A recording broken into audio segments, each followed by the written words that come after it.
Rather than the usual content that we've been presenting to you, I have the immense fortune of being able to present to you an interview with none other than Mr. Rishi, otherwise known as Ishir, is his in-game name, from Group B. How's it going, Rishi? Quarter, it's going pretty good. How about yourself? I'm doing pretty good, all things considered. Obviously, not everybody here knows who you are. You want to tell us a little bit about yourself before we get into the nitty and or gritty? So I am a TemTeam competitor in the TemTeam Cup. As Corey said, you can call me Rishi, Mr. Rishi, ishir, any of those names work. I stream at twitch.tv/Mr Rishi, always be plugin.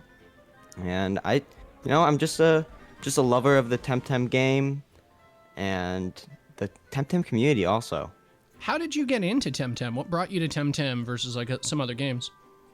So I actually played competitive Pokemon for a bit, and my mentor, who's actually starting to get into the competitive scene, they were unable to for a while just because of life. But now they're trying to get into the competitive scene slowly. Mm-hmm. Hopefully you'll see they've competed in some trainings, but hopefully you see them in more. We were in voice chat one day, and they're like, "Hey, Rishi, you know that game called Temtem that like is actually really bad, but actually is really good when you look at the competitive scene?" I'm like, wait, why is that? They're like, well, first of all, no RNG. I'm like, hold up. How about you tell me a little more about that? Also, sleep isn't dumb. It's not RNG based. It's actually has good mechanics. Burn isn't dumb. It has good mechanics. I'm like, whoa. So I started looking more into it. Ended up buying the game. Ended up going through the story. Ended up getting into comp. And my lord, comp hooked me. And then wow, sorry. And the community just reeled me in. I fell in love with it. I'm very glad to hear that, certainly.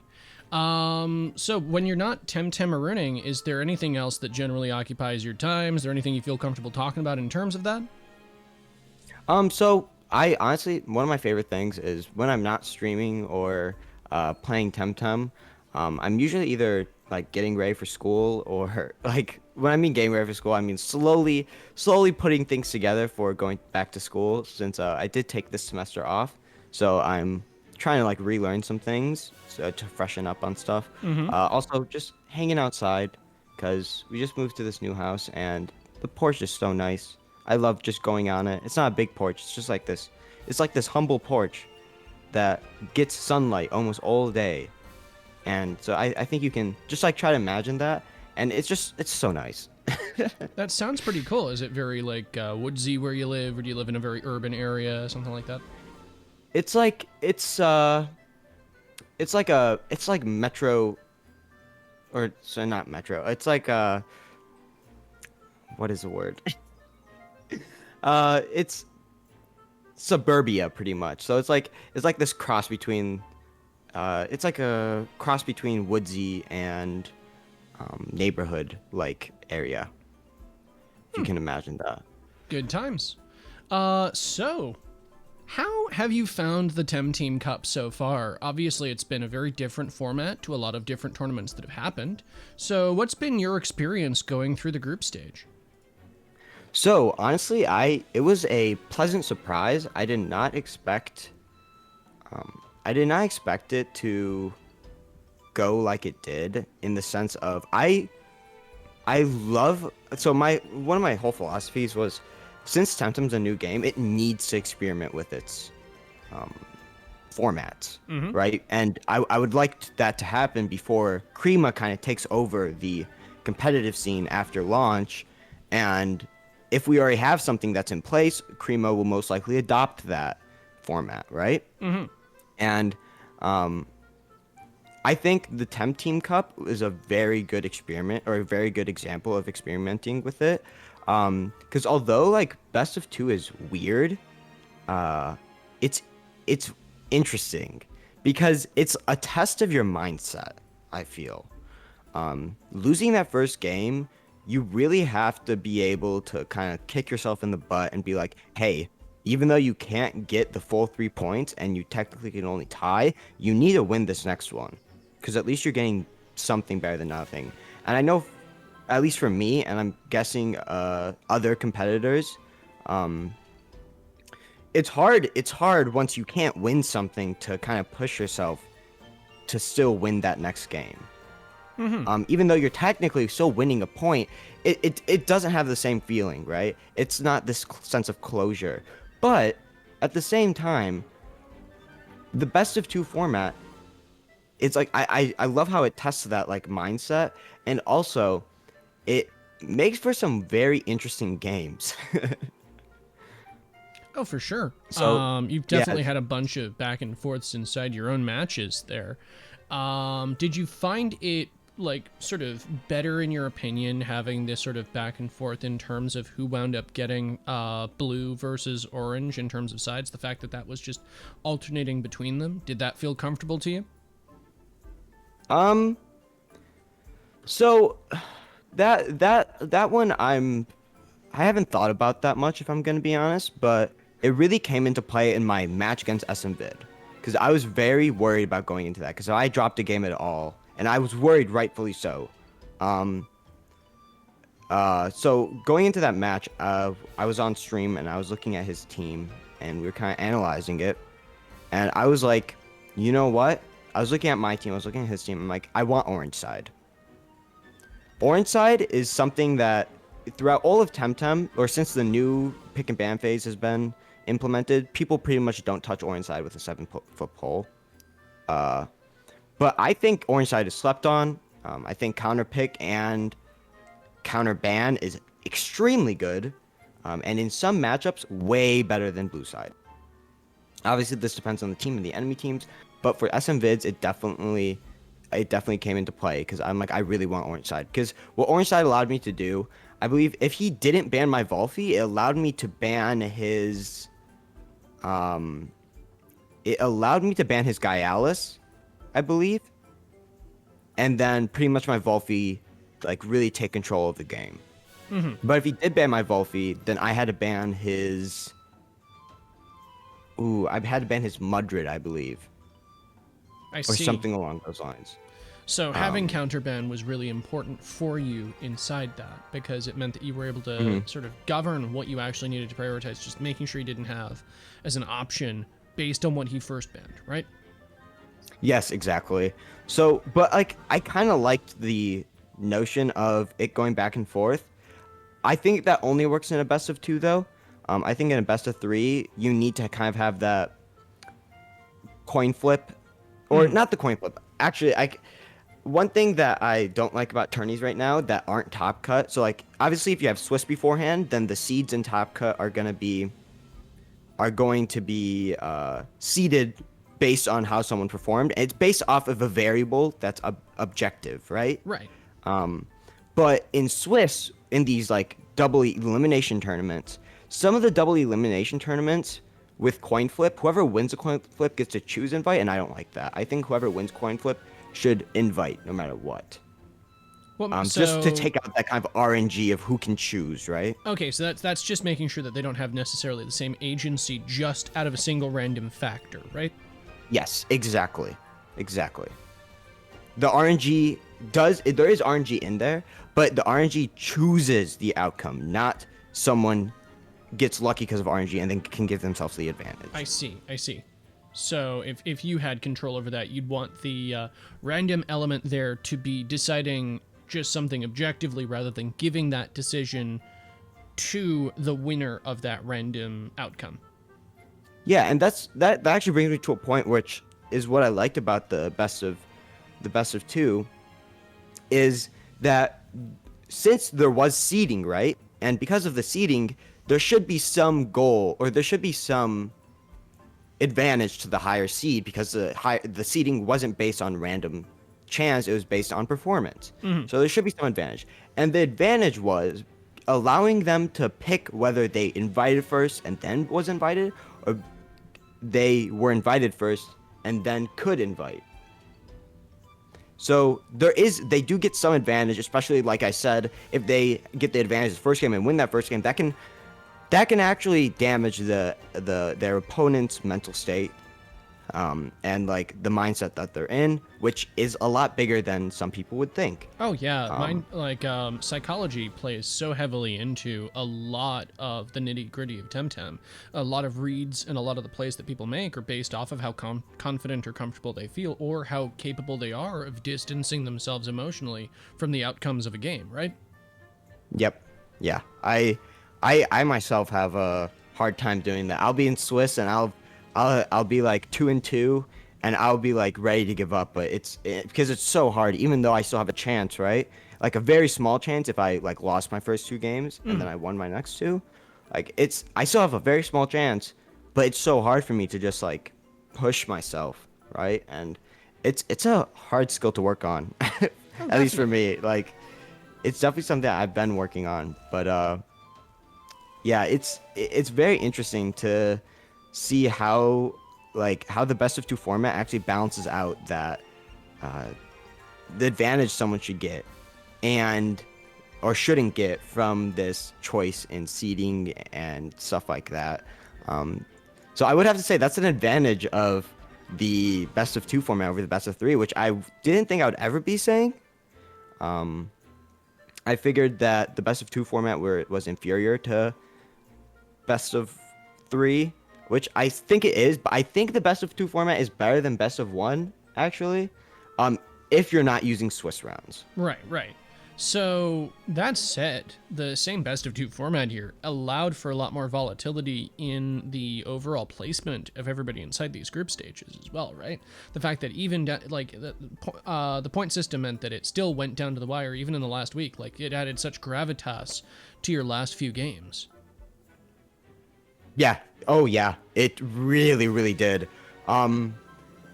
Like I said, I couldn't go 2-1 against SMV because that's not an option. I had to go 2-0. Against CeeLo, I had to go 2-0. Against Ali, I had to at least win one game. And also, in order for me to not tie CeeLo, I had to have him drop at least 2 games between the Ali match and the SM Vid match. No, actually, I needed him to drop 1 match on each, at least. And that's not something that we would see in a best of 3 format. Yeah, exactly.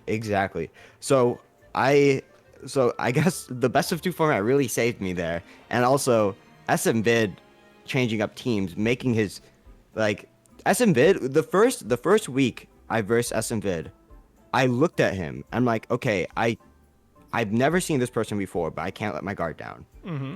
Thank God I didn't let my guard down, because despite his team, I think, being less than optimal, his plays, like turn 1, right out the gate, I'm like, okay, I'm gonna hard read him. Like this was week 1. I didn't hard read him, but like I'm gonna go for this read. Okay, it's not a super risky read, but it's not a safe read to say the least. Thank God I went for it. He went for a play that I would have never thought someone at 1,000 or that haven't done his placement matches yet would ever go for. And I'm like, God damn, this dude is good. But the only reason why I won against him week 1 and week 2 is because of his team. Or like the only reason why I went 2-0 against him. Right. If he had a better team, if he had the team that he had week 3 against me in week 1 or week 2, he would have no doubt won 1 game at least. This seems like a good opportunity for us to expand on like all of your matchups inside Group B, because that was kind of a meat grinder of a group. Obviously, as you said, SM Vid, it was nice seeing how he had improved over time inside Group B. Obviously, the changes to his team made massive impacts on his plays, as we saw with like the Ali game as well. Yeah, that's very true. Holy cow! I was watching back that Ali game, and I was like, I felt SM Vid's sense of accomplishment in myself almost, because I'm like, dude, I just know how good that feeling is. I think everyone knows how good that feeling is, to be working on something for a good amount of time, and then seeing the results pop up so soon. Like, there's no doubt you can see how much better SM Vid has gotten in these just 3 weeks. Oh, certainly. With that in mind, though, I mean, it's not like the group was just SMV. You had a lot of tough Oh matchups no, inside Group B. no, holy cow! Ali and CeeLo, they did not let me sleep. like, that brings me to week 1. They 2-0'd me, both of them. Yep. Like, holy cow! CeeLo's team, beautiful as always. Especially his week 2 or 3 team had Water Chromion on it, and I loved it so much. That team scared me a lot because I didn't know if it was Pigment Inverter or Sinner Typer. I thought it was most likely Pigment Inverter, and I had to play around it though to put myself in positions so that if it was Pigment Inverter or Sinner Typer, it didn't matter, right? And that made me play differently than I would have otherwise. And also the fact that CeeLo is like, it's not just that, it's the fact that CeeLo has time and time, we've versed so many times on ladder, we've versed so many times, actually I don't know how many times we've versed in tournament, but we've definitely versed a lot on ladder, and like we go back and forth, and it's Sailor is definitely one of the more wild card players in the current competitive environment. I mean, he's definitely, I would agree. say, like, a more aggressive player than some other ones. I would actually say that of our Group B contestants, I know that you're generally framed as more of an aggro player, but honestly, you're one of the most mid-range Wait, I am? inside Group B. Wait, I'm like an aggro mid-range player, I'd say. Yeah, I would say that, like, you still fall heavily inside, like, if we frame tempo on a 0, on like a 1 to 10 in terms of, like, how fast people wind up playing the game, I'd still put you at, like, a solid 6. Yeah, I can see that. Because, like, I'm definitely not full mid-range, like, at the 5, but I'm definitely not the 4, but I'm definitely not a 7 or 8, which would be having offensive tempo. Because my teams are a bit weird, I guess, now that you mention it. Well, if we... I have my teams look very mid-range, but the spreads are very mid-range, but the way I play it is not very mid-range of me. This is a really fun thing that we could actually dip into quickly before we talk about a bunch of your other matchups inside this, if you want. Because, I mean, you were kind enough to give me some of your teams so we could go over them. Do we want to do that right now? Sure, yeah. Fantastic. Give me just a moment. We're going to swap over. So this, remind me, which week was this team for you? This was your Kinu Yowler. You called this your meta team. That was week 3. Yes, week 3. Okay. This actually is a little bit of a segue into the games versus Ali. Ali beat me every single game except for one, which I tied against her in week 3, and that's only like Ali, amazing player, just like SMV and Zilo. And game 1, I'm gonna be honest, I don't know how to use that Yowler very well. But Yowler is one of those times where if you can win with it, if you're gonna win with a Tem you don't know how to use very well, it's gonna be Yowler and Kinu. That's a very fair thing here. Yeah. Now, while we can look at a lot of different Tems here, and there's like a lot. Actually, sorry, I shouldn't cut you off. You go ahead if you have anything else you want to say about Yowler. No worries. It's just like I was able to. I guess this is a testament to how good Ali is. It was a horrible matchup for her, but she was still able to take game 1. And like we were talking about it afterwards, and she was like, 1-1 isn't that bad for a whole matchup. I'm like, oh, you are 100% right. Like, it was like a 30-70 matchup for her, easily.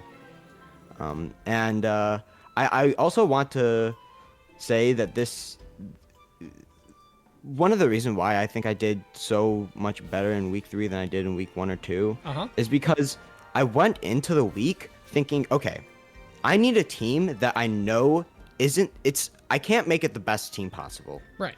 But, because I know right after I submit my team, I'm going to be changing it right away, pretty much, because I'm going to find some flaw in it.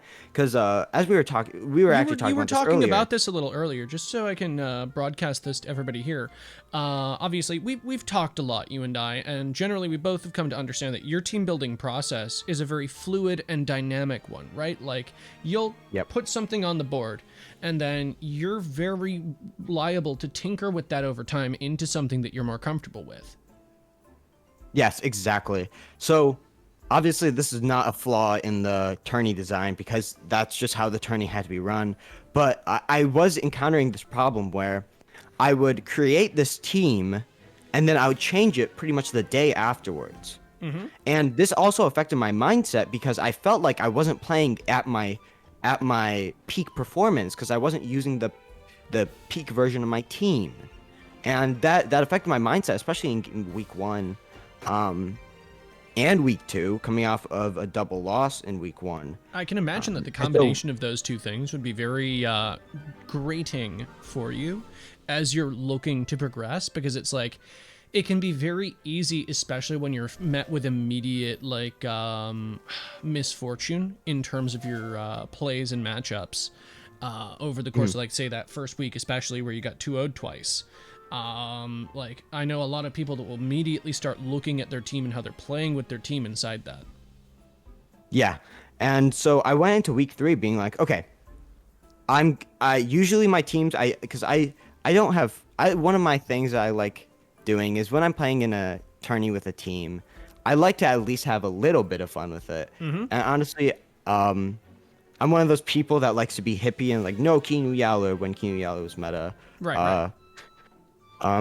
Like, I just didn't find it that fun. Obviously, no shade to anyone who finds it fun, because hell, I'm a very big compatriot of saying, hey, if something's broken, abuse it, dang it. Like, Oh, don't let certainly. anyone give you crap for it. I mean, I've seen you run Nagais enough times to understand your Oh, yep. perspective on things Oh, that are considered to be yeah. above the power curve. Oh, yeah. I've been using the guys for a heck of a long time, right? Oh, yeah. Like, I'm gonna abuse that crap. But I went into it like, okay, I need a team that I know probably has a lot of flaws, but I know is going to be at least solid, right? Something that's going to have good matchups against most of the things. And so I'm like, nothing's better than that than Kinu Yowler. I actually, right after I submitted this team, I'm like, wow, Kinu Yowler actually isn't the best version of this team.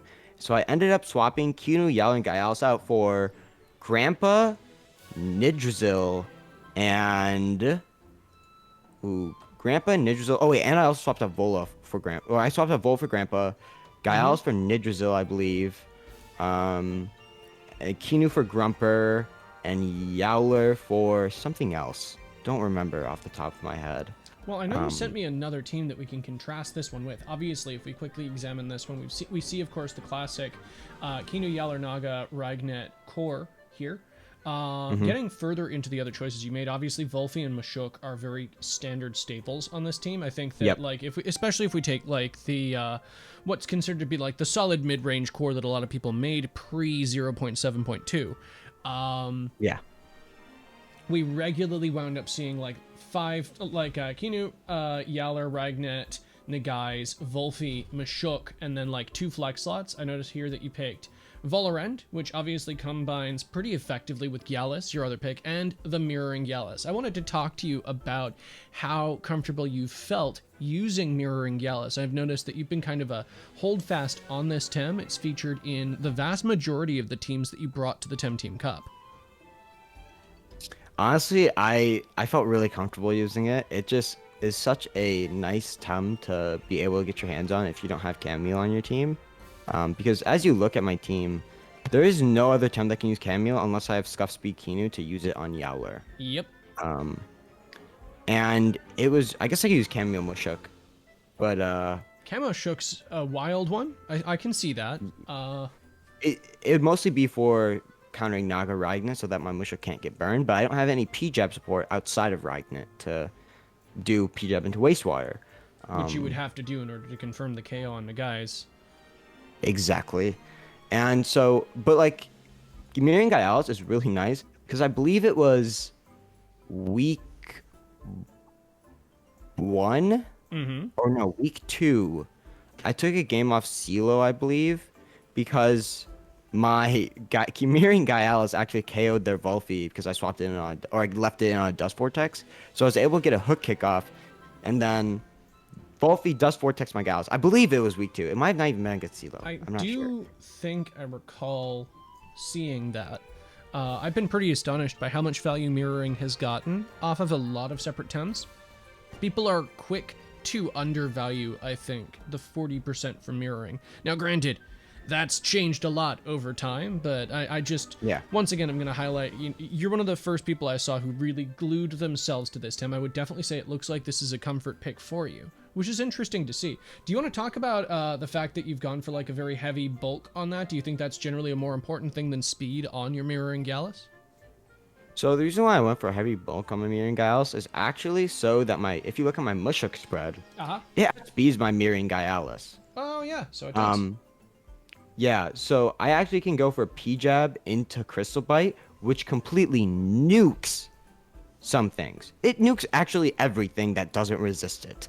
I would like you to think for a second and tell me what resists melee and Crystal. Well, okay, so you're definitely not wrong there. Yeah. It's just the fact that I think that if a Volcrane swaps in on that, it's much more comfortable taking the P-Jab. Oh, yes, for sure. That is one thing I actually encountered during week 1 against CeeLo, because he had the hook of Volcrane. Yes. So I did end up doing that, and then the Volcrane outsped my Gyalis and ended up killing me before I could get the hook kick off. I remember that right? game, and I think the speed of Volcrane is something that gets underestimated in that matchup. But I definitely sure. agree with you that the combination of Mashuk Gallus and the fact that Gallus has both of his stabs to work with is a very strong thing into that. And making sure that you're able to speed tier appropriately with your perfect jabber is a great thing to see, obviously. Yeah, so honestly, I've been a contender of Gyalis. I think Gyalis is probably one of the best balanced Tems, like, ever. Especially compared to how it used to be with Heat Up Haito. Oh man, the Kasiwa changes to Gallus. Just as a quick side note for everybody who wasn't aware, back when we only had Tukma, and we'd only gotten to that point of the story, Gallus had Heat Up, Show Off, and Haito Uchi as moves that it had available. And this was much more problematic for a lot of the scene. Come No Kasiwa, hook kick, that's but when we got Haito. Double Gash and Hook Kick. And we lost those two buffing moves. We lost the Haito Uchi, all of which, yeah, as you say, it turned Gallus into a much more, like, it's still strong by every stretch of the imagination. And it still keeps a similar tempo because you don't really have very much you can do turn 1, but turn 2 and onwards, it's still a monolith. Oh, for sure. And even with the introduction of digitals and some more new fires into the meta, I still think Gyalis is going to be really good in 7.2. Do you think with the nerfs to Yowler? Do you think, honestly, that with the introduction of more fires and more digitals, mirroring has become even better, perhaps? Yes, I do think so. Especially with burn from like Hellfire and stuff like that. Even though you don't like, this is in the worst possible case scenario when you have to keep Gyalis in. But I have seen a hedging overexert with a Hellfire when it had like probably 10 stamina left, go from 70% health to 0% health against my mirroring Gyalis. Oh, it wasn't Hellfire, it was Fire Tornado, but yeah. Oh yeah, that's It was definitely some insane. important stuff to think. So with that, let's contrast this, which, as we said, it's very cookie cutter. It's still strong, obviously, but it's not necessarily the most innovative team you made, with the other team that you gave me. One moment. Swap over to this one. Which, as you say, you swapped out a couple things there. We see that there's no Kinu Yaller, instead we have Tortonite Tulkin. Yep. So do you want to expand on what made you pick those two Tems over, say, the Nidrasil that you talked about earlier and some other picks, for instance? So honestly, the only difference between this team and actually my team that I used against Requiem in the Club Wars, which I went 5-0 in, which I think is also very similar to the team I'm actually using right now in 0.7.2 or 0.7.2, is Voloran is a Grandpa right now, Fortnite is a Nid, and Gyalis is a Grumper. So I found out the reason why I'm using Tort over Nid right now is because I didn't realize that Nid has similar weaknesses to Tort. Yeah. But better resists for what I wanted it to do on this team. I see. So what was the role of the Tort, and how did that overlap with Nidrasil? It needed to resist electric, nature, and water.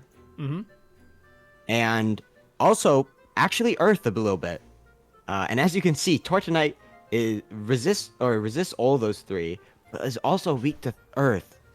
It's weak to melee, and Nid just resists all those better, and can also threaten out Volphy on top of that, which is a big problem for the team if I take out Gaialis for Grumper. It's definitely one of the biggest shortcomings of Tortonite is the fact that it really doesn't have much it can do into Volphy at all. Volphy would team elusive, stopping if you do choose to use Toxic Gas from using that effectively against it. It's immune to the Doom because of Bush, and it really doesn't give two hoots about any of your crystal attacks. And it hits back, of course, super effectively with the Dust Vortex, which is just a nightmare after it traps you in as well, meaning you can't Confine if you do choose to use Confined, which is another argument, obviously. Yeah, so I guess to summarize it, it's just because I didn't think about Nid. So yeah, Nid, honestly, on this team, it would still, like, if you just changed out Tort for Nid, this team would probably be extremely good, I think. Fair enough. I think this team in its current iteration is pretty good. But yeah.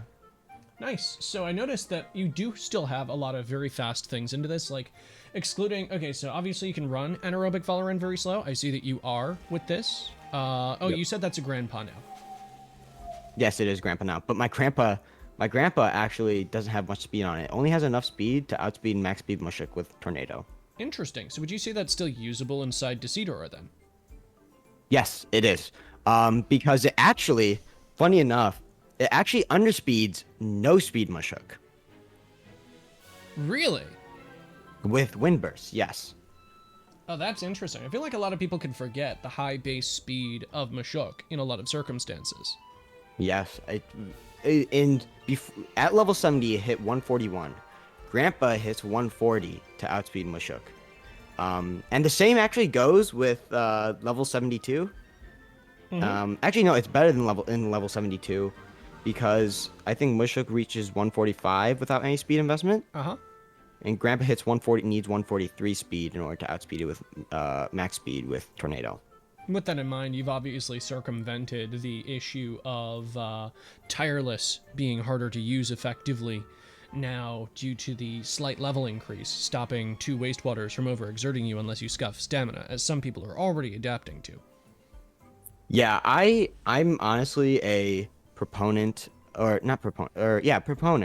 of Parrier. I love Parrier so much because it works so well in my mid-range teams. Like it's literally the backbone of defense to them a lot of the times. And also Tylus just doesn't fit my playstyle. It's a much more aggro way of playing, and that doesn't really fit my playstyle 100%. Or it doesn't fit my teams, at least, for sure. This is a perfect opportunity for us to double back around to what you were saying earlier about you build your teams in a very defensive way, but you play them aggressively. Do you want to unpack that a bit for everybody? Yeah, because that kind of contradicts what I just said. I play them aggressively in the sense of I like to build my teams to possibly be aggro against teams that are more stally, but be very defensively against teams that are aggro, or not very defensively, but like being able to find this middle ground, right? Because my team, actually no, let me restate that. They can play aggro into other aggro teams and not out aggro them, but out bulk them, and then follow it up with a kill. One of the biggest ways to counter aggro is being able to have enough bulk on your temps to survive a double up, no matter what, and then being able to threaten a kill back. Because if you don't get a kill turn 1 with an aggro team, you have lost so much tempo, it's insane. Definitely. Or if you don't get a kill and the enemy gets a kill, like, it's huge. I'm gonna excuse me in the background here. I'm just sort of assuming elements of this just for coverage purposes, but I'm assuming the like basic bits right there. I more just put those in so we can assess the resistances that you get from those too, which as you can see, the earth resistance really valuable there. Yep. And the only thing that we're really weak to with that is digital. But I have Naga for that, I have Regnant for that, and even I have Nid if it's not a hedging, and if it's a hedging, I've got Volphy. Like, because as you can see from my Volphy spread, it is a very bulky Volphy. It is not going down to 2 harmful microwaves. Let's go It's ahead not and going have down a to 3 harmful Oh, microwaves. yeah, that is a very bulky one. So playing into this, so how do you intend to, with a lot of the things that we see here, take advantage of your opponent sort of pressuring into you and then react accordingly? Because I feel like that's very read dependent as well, right? Yeah, so it is very read dependent unless both of the Tems on the board cannot get 2-hit KO'd.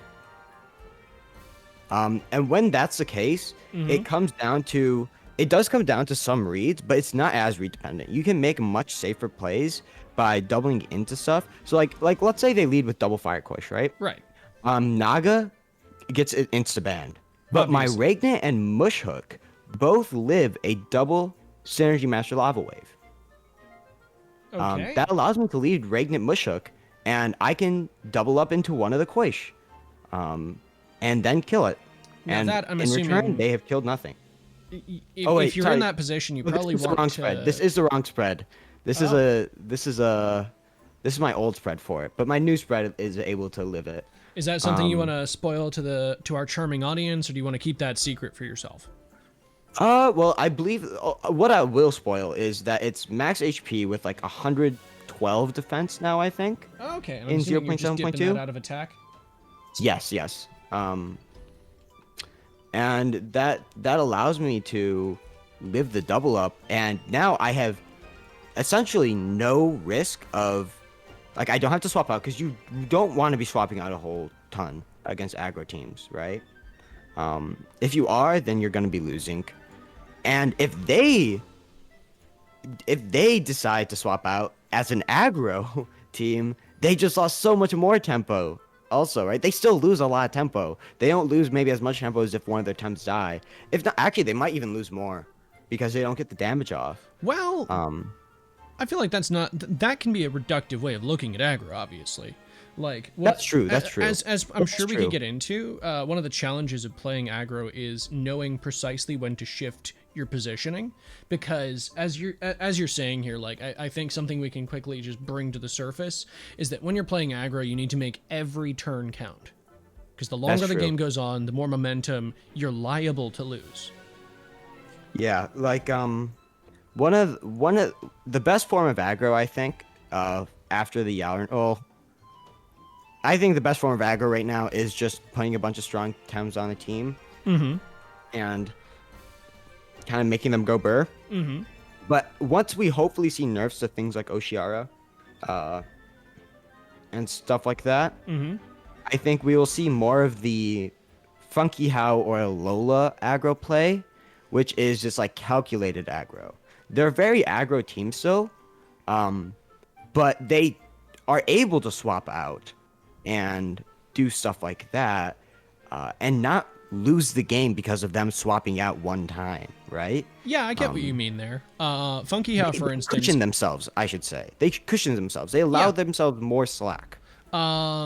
Just sort of taking your Funky How example there, I talked with East with that about that recently, and we both were spitballing. He coined the term sort of a step back aggro, where you're able to sort of reposition slightly inside it and just give yourself a moment to set up opportunistically in order to continue moving forward. Yep, I agree with that. So would you say that that's like a reasonable way of summarizing that? And like, so how would you play into that kind of a team as opposed to like, a hard charge into you style of aggro? Ooh, okay, so that one, that one's a much more complicated to play into. I don't really know if I can explain how I play into it, because it really depends on pick and ban. That makes sense. And especially in a best of 3 scenario, what they did in past games. Yeah. Because against your general aggro type, not that I call it this brain dead aggro, but what other people call brain dead aggro, right? Right. I'm sure like people can imagine the team. That's much more straightforward for me to play against because most of their pick and ban phases are very similar. But ban the guys, probably attempt to second ban either the Volphy or the Nidrasil. Oh yes, exactly. Yeah, they always ban the guys. They try to ban Volphy or Nid second on the second ban. Maybe Or they Tulkin, try it ban very Mushuk, but there's much- no way I'm not picking Mushuk. Yeah. Like, parry or Mushuk into aggro is a godsend. Oh, obviously. I'm assuming that you would be first picking that into that, depending, of course, on what they first pick. Like, Tulkin's obviously something we'd have to consider into that would dissuade that, but that's the joy of Tulkin Ragnet, of Mashuk Ragnet as a counter lead into aggro, is the fact that it cushions you against potential wind offense while still allowing you to lead your Mashuk into things when you know that's a very strong second ban for aggro. Yeah. Also, people haven't really been like talking about this lead because like there haven't been really many leads that people talk about. It's since Tukma with Vola Ukama and Kinu Gaialis, except for like Yowler or Double Koish. Most of the leads that people talk about now are super aggro, or they are like Kinu Yowler, but obviously that doesn't really exist anymore. An extremely good lead, okay, Yep. that covers each other's weaknesses super well is Volfi Tulkin. Oh yeah, that'll do it. Volfi plus Wind is something I talk about on stream a lot. I think it's very, very good. But Volfi plus Tulkin is extremely good, especially with Tulkin buffs. Yep. Oh, certainly. Fiery Soul just adds to that pretty significantly, I'd say. So, with that, there's talk in chat, of course, at the moment about the top 8 itself. Do we want to start shifting over to, like, obviously, this isn't the exact team you'll be choosing into that, but you do have some pretty significant contestants to deal with inside top 8. I believe your first match is Oh, against boy. Neko Blaki, right? No, it's against Tsubaki. Tsubaki-gen, even better. There we go. Yeah, we're starting off with a bang, you know? Yeah, I obviously won't be giving away any of my team that I will be using. Of course. But I do have something in mind. Quarter, I believe you, oh no, I haven't showed it to you yet. But it's definitely something that I don't think I've played since like mid Kisiwa. No, yeah, Oh, no, like late no. Kisiwa. I think you might know what it is. Yeah, I'm gonna keep quiet, but I think I have a notion. It's got one of my favorite TemTeam on it. That's gonna be a lot of fun to That isn't potentially see. Sasquatch. How are you generally feeling going into top 8? Obviously, like I think we can both say that top 8 is gonna be something that's gonna be a bit challenging in general. We have a lot of very strong players up here. We've got, of course, Luke Leal as well, J Dragon, Neko Blaki, Trot, all very big names. Ali as well, obviously. How are you feeling into a lot of those? Do you feel comfortable into a lot of those separate matchups? Do you feel like you're going to be able to adapt? Obviously, you got one of the bigger hurdles first. Tsubaki-chan is one of the largest names inside the community. Do you feel comfortable going into that fight? Honestly, I would be lying if I said I was intimidated, and that's not a diss to Tsubaki at all. The reason why I say I'm not intimidated is because I've versed him so many times already, right? Like, I know his play style. I know how to. I know him so well that I know how to tilt him while playing him. I see. That's a joke, guys. But like I versed him at DreamHack, and we had it was best of 3. We went to game 3, really close games. So I'm ready to get my revenge here, and like DreamHack, it was actually round 1 DreamHack. So I'm ready to get my revenge here, and hopefully bring out the dub. But it's definitely not gonna be easy. Like, it's gonna be one hell of a ride. That's one thing for sure. Oh, definitely. Inside that, is there anything else you want to talk about in terms of what you are dreading or looking forward to inside that matchup? Obviously, we're both aware that Tsubaki is more of a, I always liken him to sort of a chess master style of a player where he tries to read his opponent heavily. You sort of alluded to this earlier in the way that you play around that, but, like, is there anything you're looking forward to or not looking forward to inside that matchup? One of the things I'm not looking forward to is I don't know what type of team he's gonna be playing. He probably knows somewhat of the team I'm gonna be playing because of my comfort picks, right? Right. I do not know what he's gonna be playing because of the nerfs, right? So Yep. it'll be but I'm kind of excited about that because I love seeing new tech be discovered, and he's one of the people that discovers new techs, right? Yep. Like, I mean, he's definitely one of the great innovators of TemTem in a lot of different ways. We saw him oh, like for sort of sure. start bringing back salad even in the most contemporary environments. Like we saw Saku, Kinu, Volfi, Cerniv out of him recently. So that would be very interesting to see again, for instance. But obviously, with the changes to Protector, we can certainly expect a shake up inside that team. So that would be interesting to see. But yeah.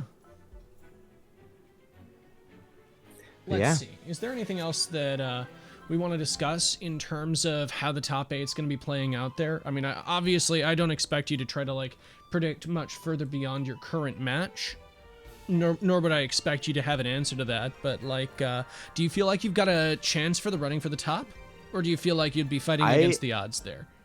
I think I do, honestly. One of the biggest reasons why I say that is because after this DreamHack tourney tomorrow, I'm definitely going to be able to, like, whether I do good in DreamHack or not, I think my team will definitely get leveled up there.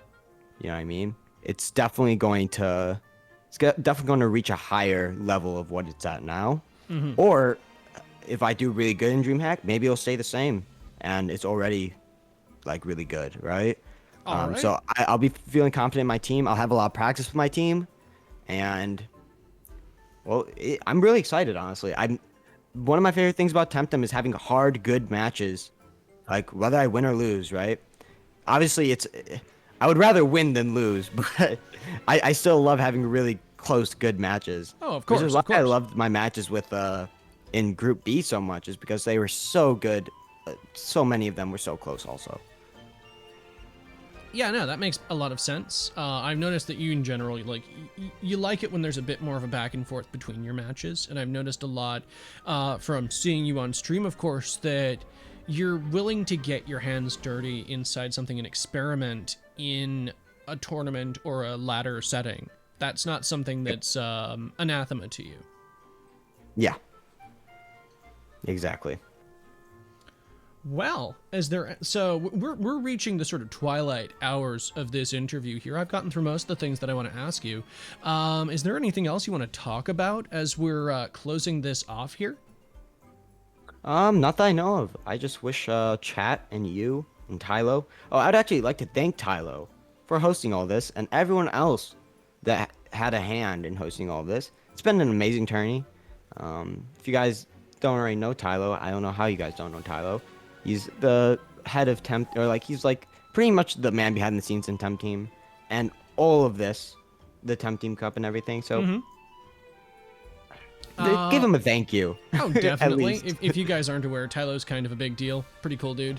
There's one other thing we could do before we close things off here, and that's if chat has any immediate questions. I'm sure there's going to be some delightful memes in there, but if there's anything else that anybody wants to ask you, would you be okay answering a couple questions there? Oh yeah, for sure. Fantastic. Well, we'll go ahead and give that a little bit of time. And while we're doing that, is there any other tem that you want to experiment with at the moment that you haven't had an opportunity to, for instance, just to lead us off there? Well, one that I'm experimenting on my team with right now is Scarevolt. Oh yes. And obviously many people have already experimented with this tem, so it's nothing new. Tylo, I knew you were gonna ask that, but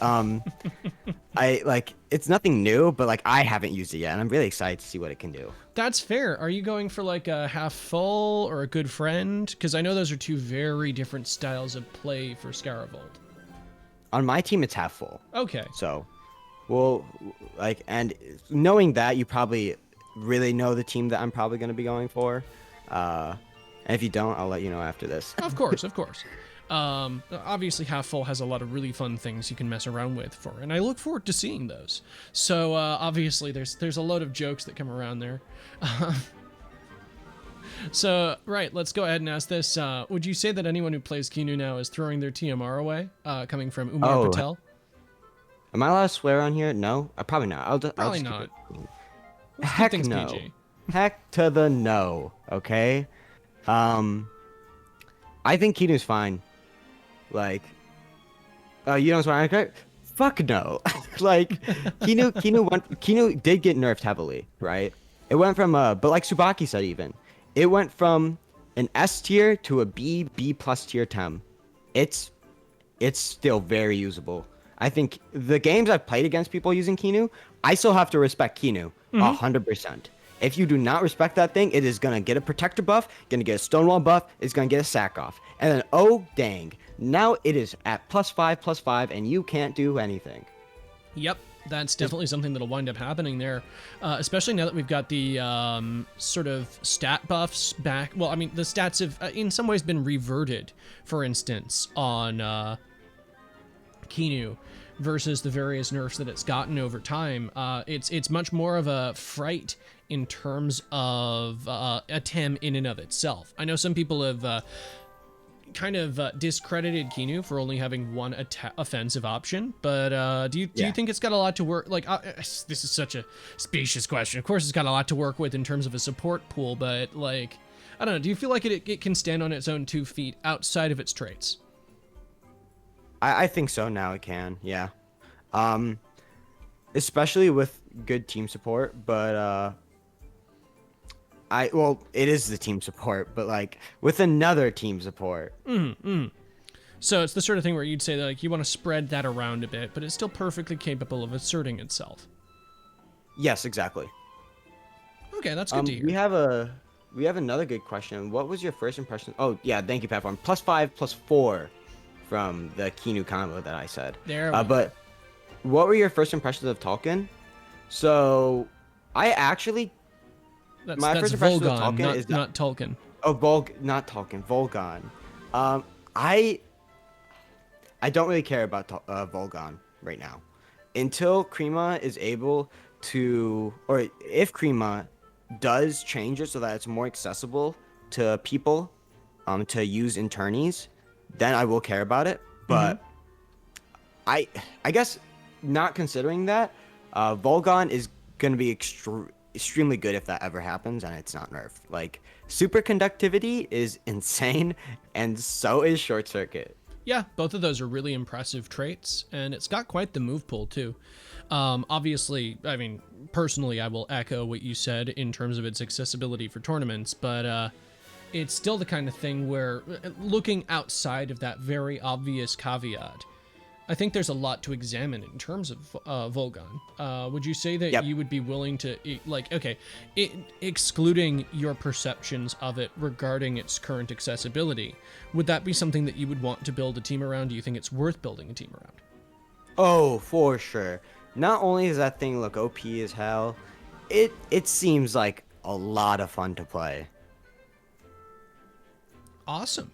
Yeah, no, I mean, we've already seen a lot of people do some pretty fun things with that. I know that just in the first few days of it, Kami on his stream built a Size Munch team around it due to the fact that it has purgation. Always a fun thing to see there, alongside the superconductivity. But it definitely feels like a very versatile tem. Now, you just said that you wanted to talk about Tolkien. Do you want to talk about Tolkien?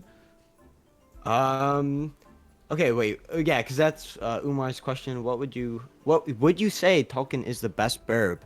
As of now, I think so. Yeah, it's in top 3, if not top 5 best tems in the meta. What would you say tilts it above into that? Well, I already thought it was the best burb, honestly. And then they added Fiery Soul to it, and I'm like, okay, yep, this is actual fire type and an actual wind type. Like, yeah, zoom. No. It's much more than just a fire tornado on what's otherwise, basically a grandpa with a better defensive typing and a bit better stamina. Yep. The 79 base special attack already is really strong. Oh, okay, so Tylo's brought us another good spicy one there. What is your perspective on Pyromaniac versus Heater? So, Pyromaniac, good on hyper offense. Heater, good probably on everything else, I think. Especially on setup teams, bulky setup teams. Reason why, like on the team I'm doing right now, I am using Tolkien in Heater Tolkien in order to lead Amphitheater plus Tolkien, right?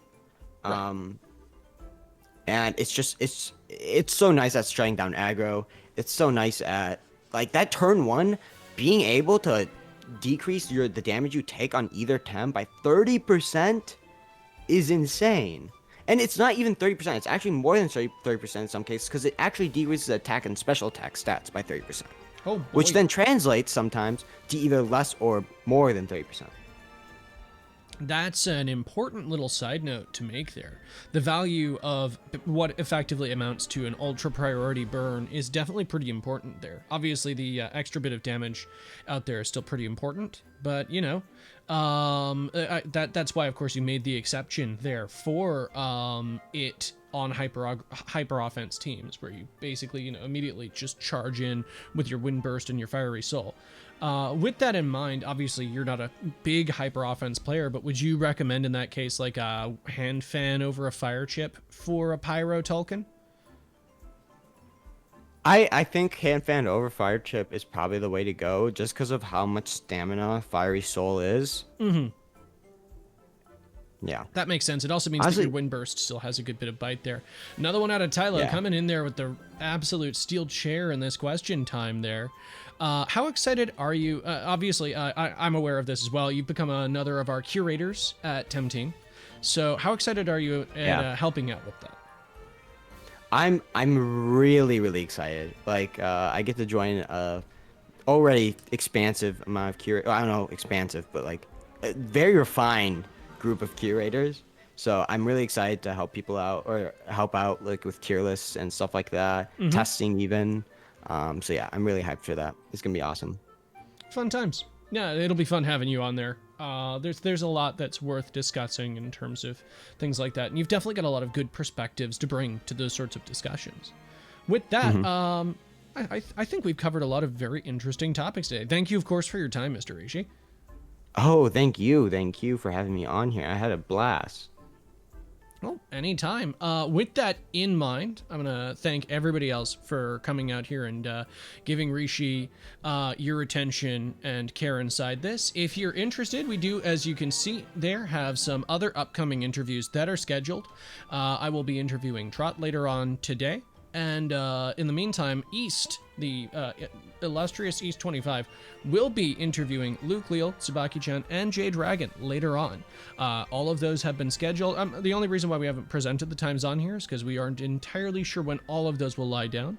But we'll be giving that information to people as they arise.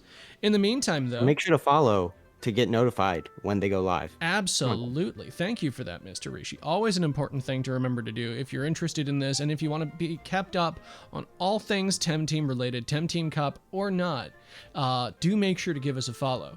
In the meantime, obviously, I'd like to thank everybody for their time here. If you're at all interested, once again, in our top 8 placements or in the scheduling that is upcoming, we, of course, have commands available for you to check that inside our Twitch stream. And if you're watching this on YouTube, there will be links in the description allowing you to get all the information you need on our upcoming tournament plays. So with that, I'd like to thank everybody once again, and we'll be closing things off here. Have a lovely one, everybody. See ya.